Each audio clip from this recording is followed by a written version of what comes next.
Go back to the issue around the July unrests of last year. The South African Special Risks Insurance Association, or SASRIA, is blaming the police for its financial problems caused by that unrest. The non-life insurer provides cover against special risks, telling Parliament's Select Committee on Finance that it is projecting to suffer a loss of approximately 27.8 billion rand in the 21-22 financial year. Now that's compared to a profit of 2 billion rand the year before. Stakeholder Management Executive Manager Muzi Dladla joining us this morning to talk about this. Muzi, hello to you. So why are you blaming the police? How did they get this so wrong? Good morning. How are you doing?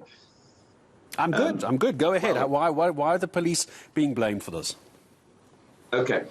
We're not necessarily blaming the police. I think the information we provided is an accumulation of losses over time within the stipulated period of 7 days, because it's our job to show really how the claims have accumulated. So, and based on that, we're saying that if there was a response, which obviously comes from the report from the panel of the experts, showing that if there was response within the first 3 days of the riots, the damage would not have been as it is today. So it's not really apportioning claim, but stating facts.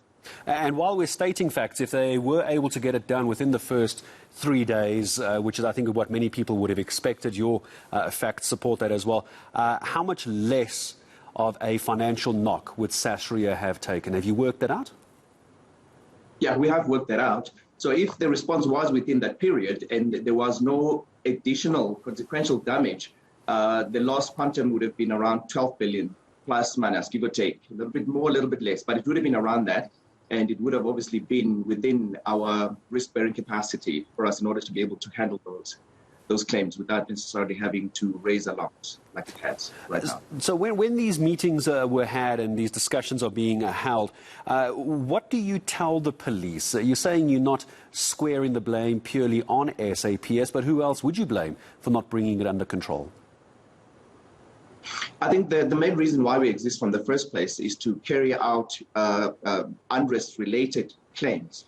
But there is obviously that expectation that the various levels of defense would come in, which is a normal expectation from a risk accumulation perspective and from an insurance perspective.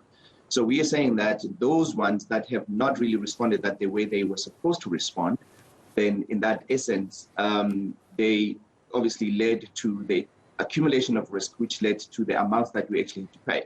So obviously moving forward, so we can only look forward from where we are now. We are obviously having discussions with the various levels, because in our risk assimilation and in our scenario planning, we do have to consider the actions that need to be taken by the other layers of risk protection. So we are in those discussions, and I think we are gaining traction.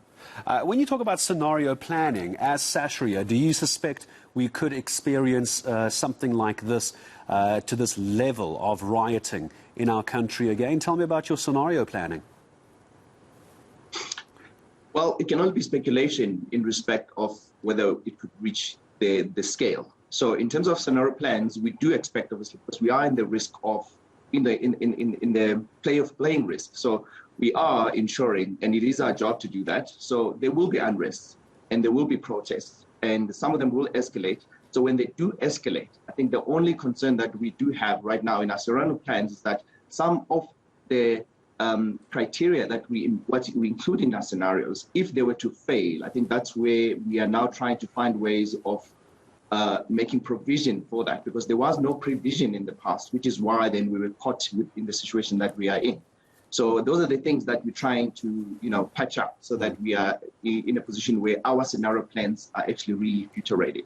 So 27.8 billion rand loss, Muzi. In closing, I'll leave you with this question. Who's picking up the tab for this one? Are we going to see premiums skyrocketing?